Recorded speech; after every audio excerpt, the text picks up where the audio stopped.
Sarı Saltık felsefesi, Sarı Saltık Hazreti Hünkar'a yakın, Hünkar'ın müridi.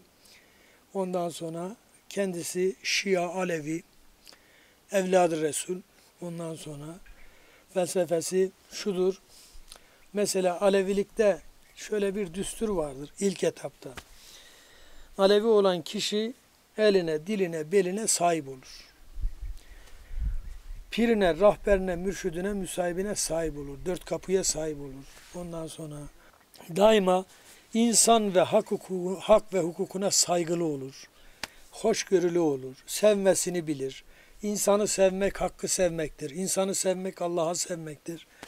Çünkü Cenab-ı Hak insanı 18 bin alemin içerisinde en kutsal bir varlık yaratmıştır. Ve hatta adresini insanda göstermiştir. Kur'an-ı Kerim'dedir ki velakat kerremne beni Adem'i. Anladın mı? Hani beni arayan ancak Adem'de görür. Adem insanı kamilde. Anladın mı? Vahdeti vücut aleminde görür. Şimdi fakat sadece ben bal demekle ağız bal olmaz. İnsan balı yiyecek, tadacak, bal olduğunu bilsin. Alevilikte de yani icraat gerek, saygı gerek, sevgi gerek, hoşgörü gerek, insanı tanımak gerek, insana yüceliği kazandırmak gerek, büyüğünü bilmek gerek, küçüğünü bilmek gerek, eliyle,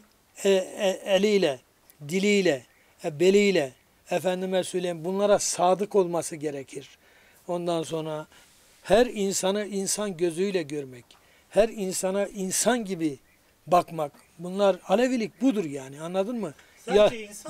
Yalan, haram, zina, ondan sonra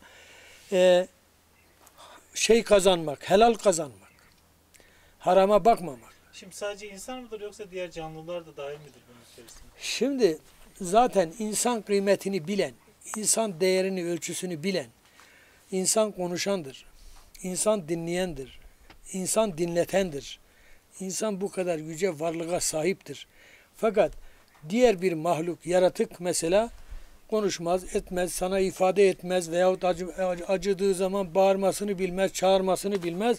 Zaten insanın kadrini bilen, diğer yaratığın da kadrini bilir, biliyor musun?